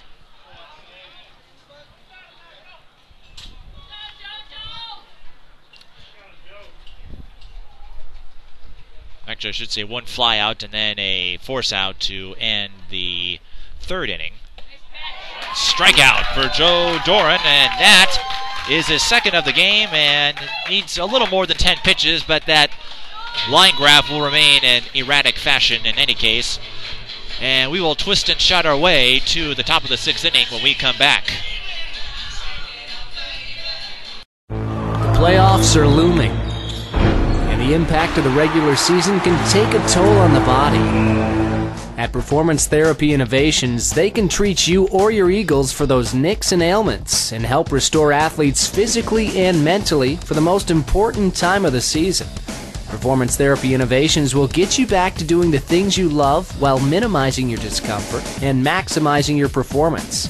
Performance Therapy Innovations, helping Eagle athletes unleash their full potential. Located off Valley View Road and 169, online at pti-tc.com. Vanderbilt, Leach, and Hunzelman due up for Edina in the top of the 6th as we are running out of innings here. Edina still needs to score at least 1 to stay in contention. Eden Prairie again looking for at least a share of the Lake Conference title, which they can achieve if they win tonight. And strike 1 to Will Vanderbilt. 10 strikeouts in this game for Dan Lotz.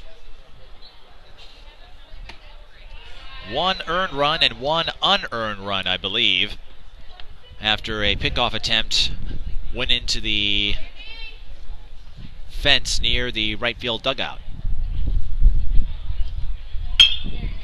Grounded to 3rd. And a high throw, but landing on first base in time is Athey, and a 5-3 putout. Pretty athletic play there from Athey to get that out recorded. Well, Athey's brother had played football, and I imagine Jeff Athey, no stranger himself to athletics around here. Way to find the bag after he jumped there. And yeah, take a look at this. A very high throw from the 3rd baseman Parrish, but Athey going up like a basketball player for a rebound, able to get that out recorded. John Leach lunges after that one, and he'll take strike 1. Leach, 1 for 2. double and a strikeout. 5 outs left here for Edina. Got to get something going. That's a low two-hopper to the shortstop and mistiming the placement of the ball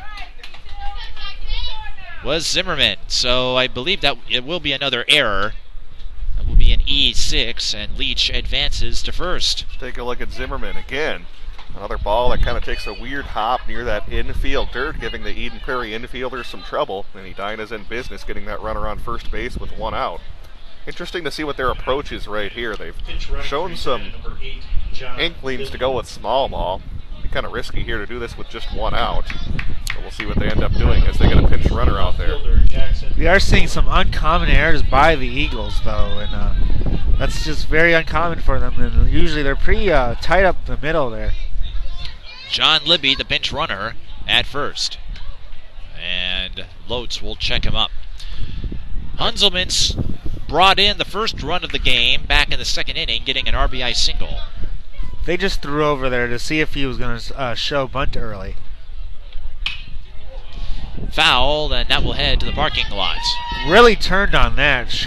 Pulled his hips first, and everything was all in alignment. Just really turned on that ball, though. Trying to hook it down that left field line for some extra bases. Got to delay your swing just a little bit, though.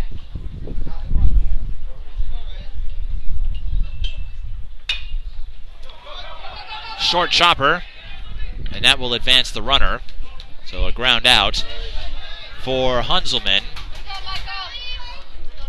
Edina, you might take that just to get that runner in scoring position. Give yourself at least one opportunity here with a good hitter in Charlie Black. See if he can drive in that tying run. Again, they have a speedy guy out there at second base when Edina went with that pinch runner. So the tying run in scoring position for Charlie Black. Black with a strikeout, and then he advanced on an error in the 4th inning. Let's see what he can do. Right fielder is playing pretty deep out there. See if he can just poke it down over the first baseman's head. Also interesting of note here, guys. I don't think I see anyone in the Eden Prairie bullpen. Dan Lotz up to 78 pitches so far, so it looks like they're going to stick with him here at least through the 5th inning or 6th inning.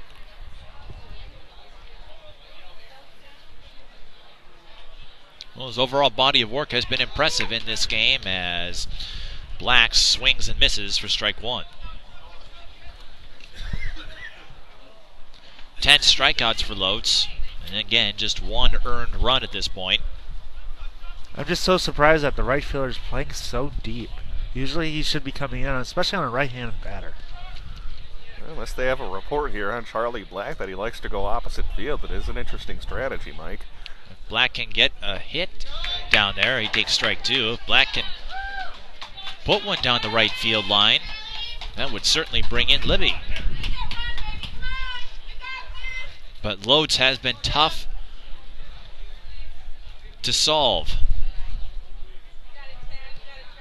10 strikeouts, and of those strikeouts, 5 of them have been caught looking. Actually 6. 6 of the 10, he has caught the batters standing still.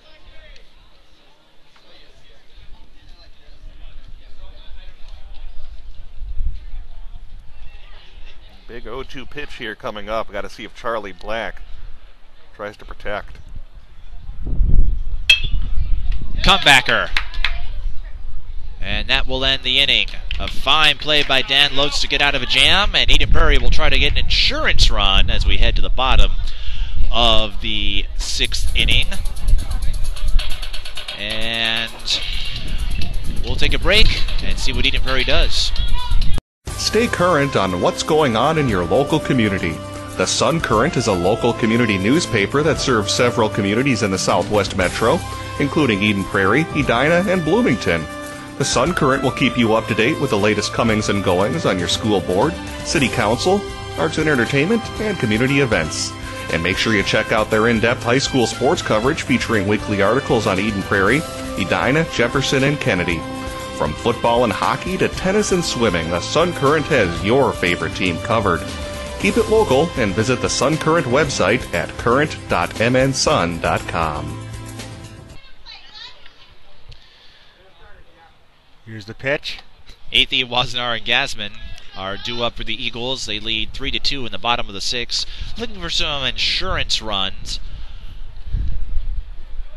As long as they can keep Edina from scoring, they will come out of this game with a win. 1-1 the count to Jeff Athey. Athey 2 for 2. 2 balls and a strike now.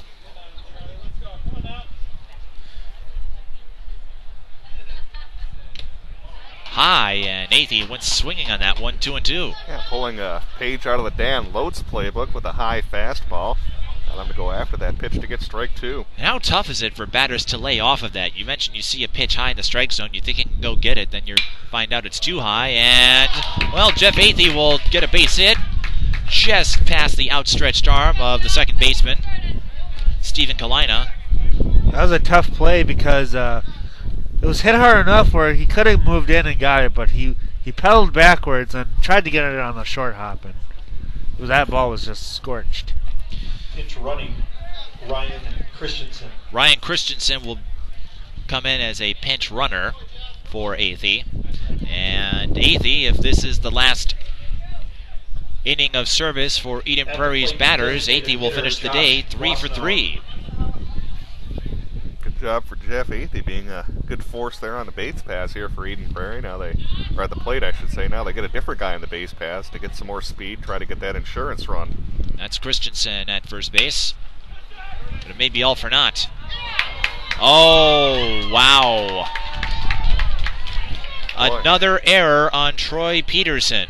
Peterson definitely frustrated with himself. Again, not looking the ball all the way in before he throws, thinking about the play before he actually does it here. Yeah, let's take a look at this here on replay.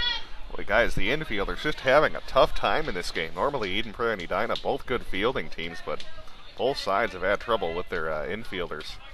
The second error charged to Troy Peterson, and runners at first and second with nobody out. Bunt situation, and they'll make the sacrifice play here, and completing the sacrifice effectively is Michael Parrish. Good fundamental baseball there for Eden Prairie. Get the runners to second and third base and try to get that insurance runner, maybe 2 of them. Peterson having a tough time this last week too. Against the last game we broadcasted, he was having quite a bit of trouble in the infield too, and he just needs to make sure he has the ball before he makes the play. Matt Cheeseman has a base open and runners at second and third. I'm going to ask you about this since we've seen this sometimes in high school baseball, Mike. Do you think about the suicide squeeze? Only if you have some really good speed there, and this close of a game, I don't think they're going to try to really outdo their opponent here. You only really want to do that if you want to really outdo your opponent.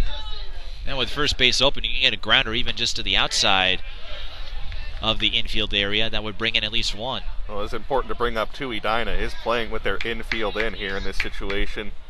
All their infielders almost on that grass, just kind of on the last steps of the infield dirt.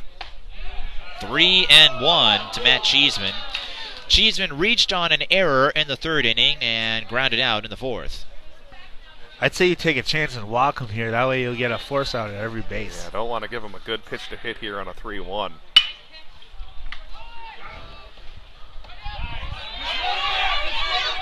Or you can catch the runner at third and prevent a run from scoring on a grounder. Not smart base running there at all.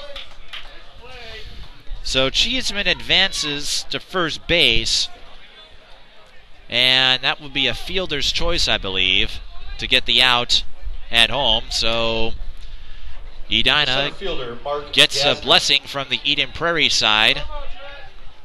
Runners at the corners now, and Mark Gassner comes up. Wonder if that was one of those situations where the coaching staff for Eden Prairie was just going to send the runner on contact, hoping they could get something beyond those Edina infielders. I was surprised too that they actually had the pitch in the zone there. Mark Gassner takes a low pitch for ball 1. Gassner, a starter on the boys basketball team. 3.9 GPA. It's a good point to bring up, though, Mike. That was a 3-1 pitch as well. Risk pays off, though, for Edina. 2-0. 87 pitches here for Joe Doran. Still don't see anyone in that Edina bullpen, so it looks like they'll try to stick with him here to get this third out.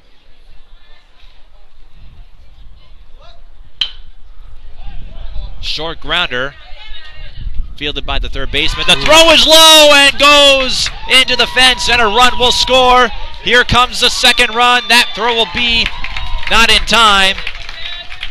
And another error for the Hornets. That scores 2. I was just thinking as soon as I saw him field that, thinking, boy, you might just want to put that in your pocket and not make that throw. Speedy runner going down the line. Edina takes the risk.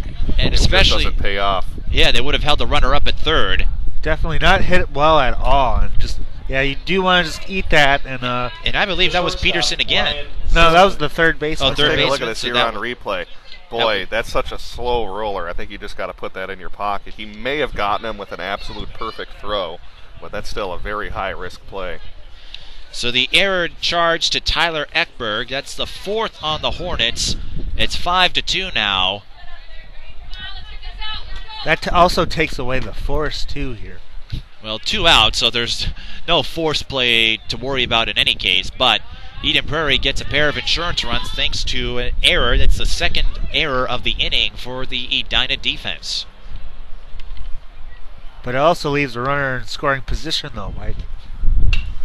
How about this guy? 7 errors combined for both teams in this game. Not exactly the fundamental baseball you usually expect out of these two squads. They actually make it 8 errors, or excuse me, it is 7 errors combined. Thought I saw 5 up there. Both teams need to take a look again at that Fred McGriff tape.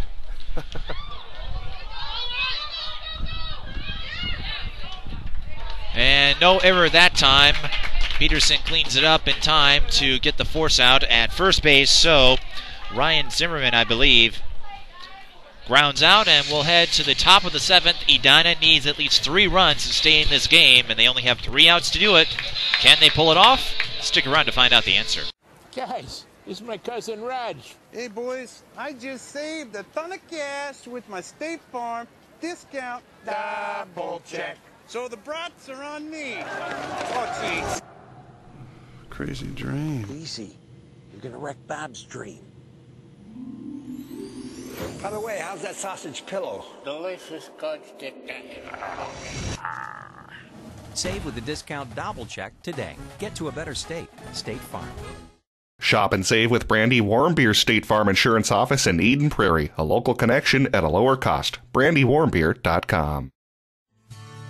Now's the time to think green. Springtime lawns and savings. The Mulch Store is a great community resource for landscaping products and landscaping materials. Known for having the best compost in the Midwest, the Mulch Store can be found online at mulchstoremn.com.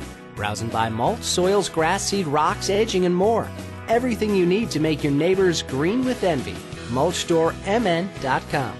Store locations in Burnsville, Minnetrista, Rosemount, and Shakopee. The Sun Current is proud to be your community news leader for over 50 years. Each week you can read their in-depth coverage on local government, school district news, high school sports matchups, community events, and newsmakers. The Sun Current's website is now mobile user-friendly and provides breaking local news coverage daily. Check it out at current.mnsun.com.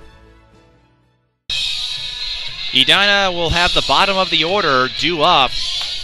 Again, they need 3 runs to tie and 4 to take the lead and force a bottom of the 7th here. We're in the top 7th.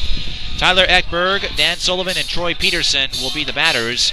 I want to thank some of our sponsors, including Advocare out in Bloomington, Performance Therapy Innovations, the Mulch Store. Leading off for Edina is the third baseman, Tyler And Ekberg. to finish you off, I also have Brandy Warmbier State Farm Insurance Office and also the Sun Current helping bring coverage of tonight's game. And I'd like to thank you guys, too. I didn't purchase an advertisement, though. It's a very fast breaking ball kind of, Mike. Kind of a hybrid breaking ball / fastball. Yeah, that was like almost like a slide piece. Ekberg, 0 for 2. And that one fouled and might be heading into the entry ramp. I say it looked a little fast for a slider. I don't know what you call that pitch. Really fast ball. They all move fast to me. Ekberg lays off. Gotta take you to the batting cage sometime, Mike. Let you swing away. You'd be collecting a lot of air, that's for sure. Foul tip, 2-2 to Tyler Ekberg. Ekberg 0 for 2, as we mentioned, a strikeout and a ground out. Taking a look here at Dan Lotes, just 75 pitches, so you think a good chance that Coach John Butine going to let him try to finish this game off.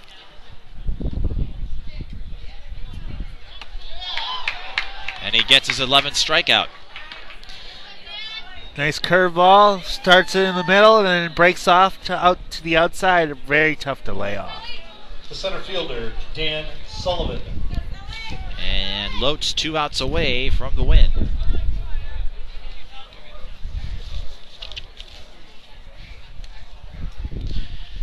Worth noting that coming into this game, as we have a fly ball to right center field that will be caught by the center fielder, Mark Gasner, so Dan Sullivan is out in one pitch.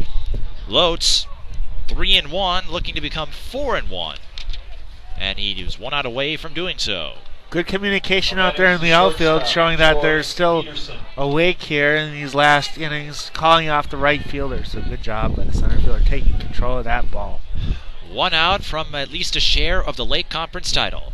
Troy Peterson is the last chance. Peterson with a couple of costly errors that led to Eden Prairie runs. Once in the third, once in the sixth. Not a good day for him on defense. Let's see if he can make up for it here. Well, he's 1 strike away from ending this game. Can't really blame him. Those were 2 pretty tough pitches there from Dan Lotes. Lotes, 1 strike away from the win. Line out to the first baseman. Wow. Jeff Athey with an acrobatic play to end the game. Eden Prairie wins 5-2, and they will claim at least a share of the Lake Conference title with Minnetonka. Dan Lotes gets the win. He gives up 1 run, 3 hits. The losing pitcher, Joe Doran. I don't believe his earned run count's going to be that high either. He gives up 5 hits, though. But really came down to defense, and in the case of Edina, a couple of lapses in the 3rd and the 6th innings impeded their chances of an upset here. It was a good game played here by Edina, as you said.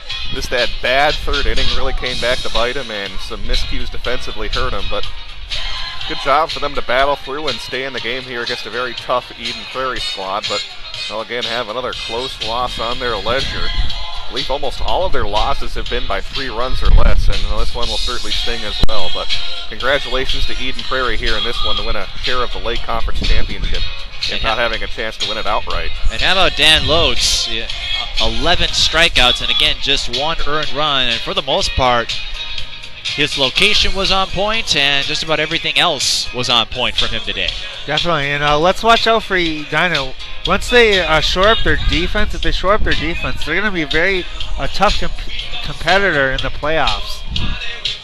So Eden Prairie wins 5-2, and I'm not sure what we have coming up. I know we got some lacrosse. Brett, what else is coming up on the PSB slate? Yeah, the lacrosse game coming up on May 20th will be our last broadcast of the spring until we get set for some different summer events that we have coming up. A lot of summer events planned. Want to thank all of you for watching, and once more want to thank our sponsors, including Brandy Warnbeer, State Farm Insurance, the Sun Current, Advocare, Performance Therapy Innovations, and the Molt Store. Eden Prairie, with a share of the Lake Conference title, they will like to win it outright, and hopefully they can do that before the season ends. They advance to 12-5 on the year. Edina falls to 5-12. The final, once more, 5-2. Eden Prairie comes away with the win. For everyone here at Round Lake Stadium, this is Mike Beaton thanking you for watching Lake Conference Baseball on PSB Sports. Join us on May 20th, next Tuesday, when we wrap up our spring session with high school lacrosse. Thanks for tuning in to live local play-by-play coverage of Lake Conference High School sports. Make sure you check the schedule to see when your favorite team is playing next on PSBMN.com. You can find an archive broadcast of today's game online at PSBMN.com.